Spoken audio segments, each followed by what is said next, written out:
Proverbs chapter 31. It says, the words of King Lemuel, the prophecy that his mother taught him. It was Lemuel himself that was sharing this with his subjects, that these are the lessons that my mother taught me. When your children say what you taught them, would it be for the benefit of the people, or would it be a thing that will make children to be ashamed? It says, what, my son, and what, the son of my womb, and what, the son of my vows. Give not thy strength unto women. Give not thy strength unto women.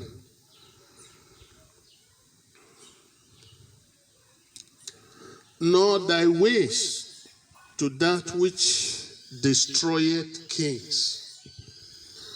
There are things that destroys kings. And it says, don't give your strength to it. One of the things that destroy kings is pride. Remember that kings come from a family. Remember that kings raise their own family. And so, I don't know who you are, but as you listen to this telecast, I pray that the Lord will open your heart to learn a good lesson. You may be the son of a governor. You may be the anything, whatever you are. There are things that destroy kings. Never you think that the world is in your control. Not at all. No man is controlling the world. Those who are saying that we have everything under control, they're only playing with words. They're only playing with words. When COVID-19 came up, people thought that they have it under control until it started hitting nation after nation. And all the presidents of the world woke up overnight to receive the news of hundreds and thousands of the dead under their leadership. Because they were thinking that they had the world under control.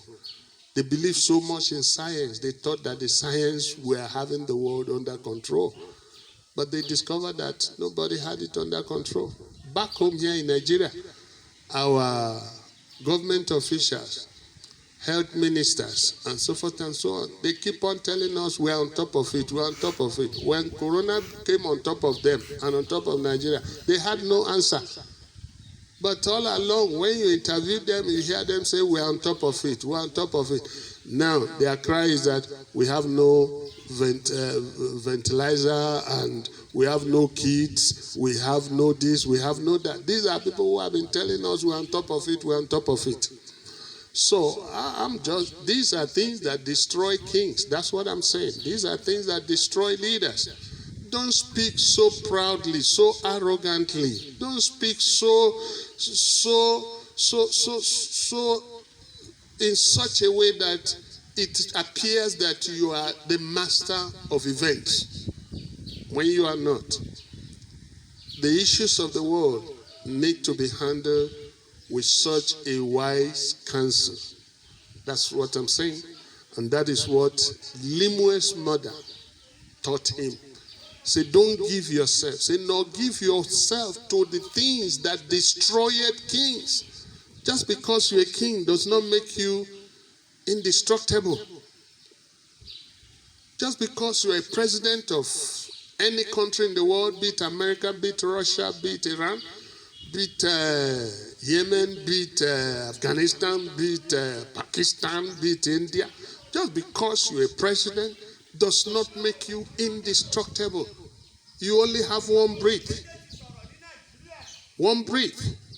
One breath, you are off the earth. And so, I am appealing to all our leaders, especially the ones we have in Nigeria. Do not give yourself to things that destroy kings.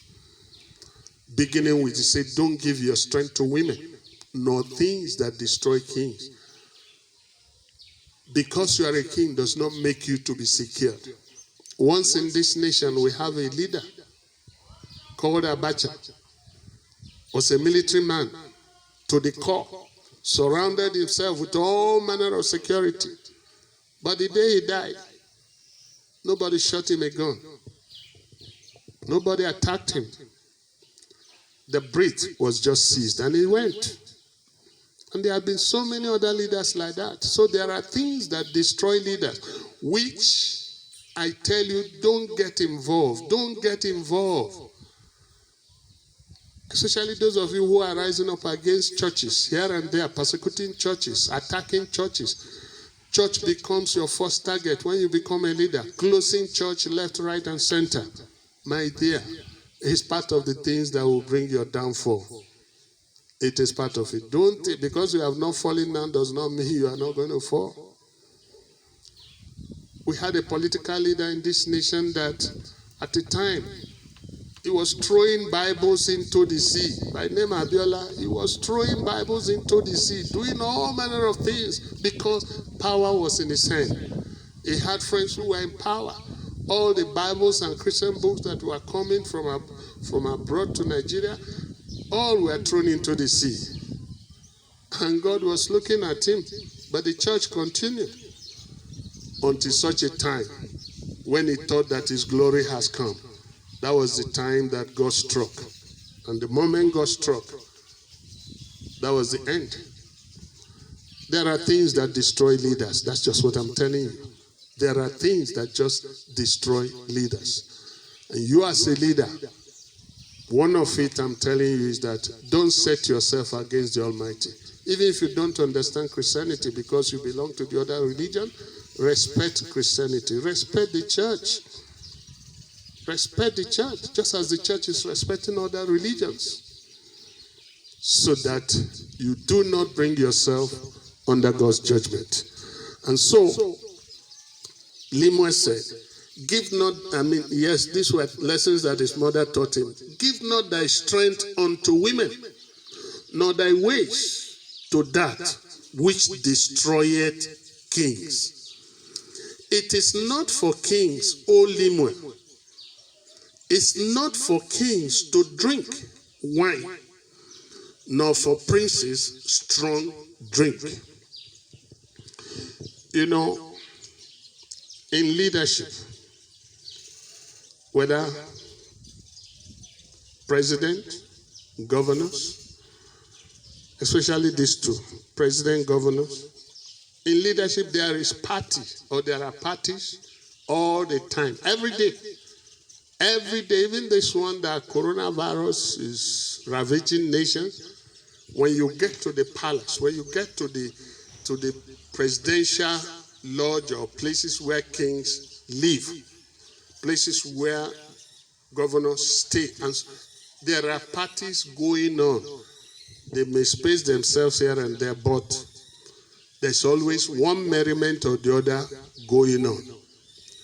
But Limwe's mother is telling him, yes, throw the parties, fix the parties, but don't be part of the drinkers.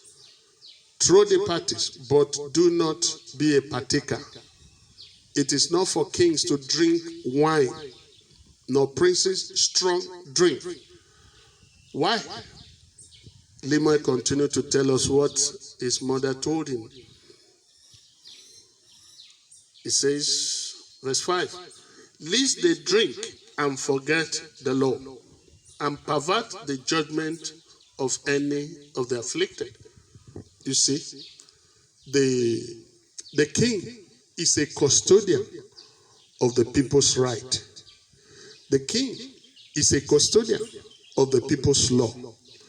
The king or the president or the governor, depending on your level, you are the custodian of the people's interest, the people's well-being, the people's cry, the people's help.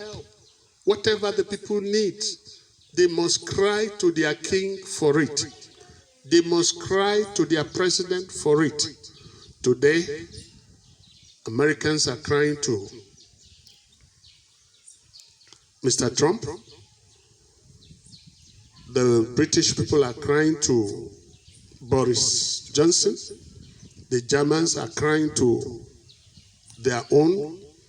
The French or the France people are crying. Just across the world, people are crying to their leaders. And the leaders must listen. They must listen. If they must show themselves to be good leaders, they must listen. They must hear the cry of the people. They must consider what is making the people to cry. They must. It is important because you are there because of them. And without them, you're being there. Our leaders must listen to their subjects. If not, your reign, your rule will not last. And where it lasts, you will be in the dark history of the world and of your people. There are so many leaders like that. So, Lima is telling us the lessons that his mother taught him. He said if he drink, he will forget the law. And he will pervert judgment of any of the afflicted. So as a leader, while you throw party for people in your palace, in your kingdom, your visitors, while you share breakfast with them, lunch or dinner, remember that you must not get drunk and you must not get drink. If you must drink, drink water. Oh, that sounds funny, but that's just what the Bible is saying. For you not to forget the law and for you not to pervert the judgment of the afflicted. So leaders, these are things that bring down kings. These are things that bring down leaders. But I want to say that wherever God has raised you to be a leader, in any nation or community in the world, do not give yourself to women. Do not give yourself to drink so that you'll be able to lead your people very well. And by so doing, you'll be a good leader and you'll be in the good history of your people. There are leaders today, past leaders, that their history among their people is not sound. So, but they have come and gone. Those that are coming, in addition to being a good leader that we're advocating for your family, because every leader comes from a family. Your leadership must not expose your people, your family to danger. You say, oh, I have security. You won't continue to be there. There are days that you have your days are numbered. And when the numbers are complete, you get out. So when you get out, what will be the position of your family? So don't behave as if you are the Almighty. Whoever leader you are, even the leaders that are in the church, there are different church leaderships that are equally forgotten that they are even church leaders. They thought that there were some political leaders or military leaders here and there. But I stand to tell you, church leaders, we must lead the people with vision. We must listen to the cry of the people.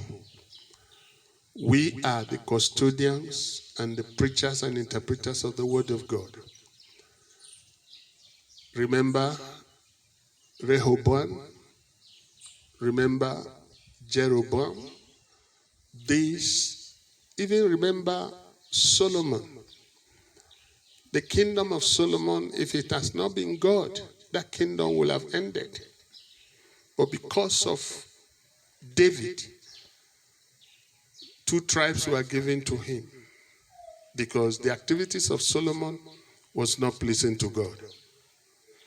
And when his son Rehoboam came to power, he was told, your father gave us a lot of taxation. Reduce it for us. It's okay, come back in 3 days. In 3 days, he went to his friends who are arrogant children. They told him, go and tell them, because they thought that the kingdom will remain no matter what you say. So they told him, go and tell them, if my father has whipping, I have chastised you with horsewhip, I will chastise you with blade and pepper and all those things. And the people left him, and there was nothing he could do. 10 tribes left, only 2 tribes remain with him. So leaders, don't take things for granted. I know any little thing you go to war, don't ever think that you always win wars. Don't you ever think that. Even if the people are 10 in number, don't ever think that when you go to war against 10 people that you win. You will not always win. It is your actions in life that will make you to win or lose. We have seen great kings that lost wars in the Bible, and the same thing is still happening today. And so I challenge you as our leaders, lead the people well, listen to the people, see how you can alleviate poverty and affliction out of the people's life, so that the people will remain with you. Rehoboam thought that because the kingdom belongs to King David, that he will always be. No, he lost. He lost. He prepared for war. God said, tell him not to do it. Jeroboam, who took 10 tribes, also did not listen to the counsel of the Lord. He took the people to worship idol, and the kingdom departed from him. So leaders are from families. That's my point. And whichever family you come from, it is a privilege that God has given to your family for you to come out to become a leader of the people. Do not misuse it. Use it to do good, so that your posterity will not only judge you, but will speak good of you. God bless you. Whoever is a leader and upcoming leaders who have the privilege to listen to what a good mother was telling her son.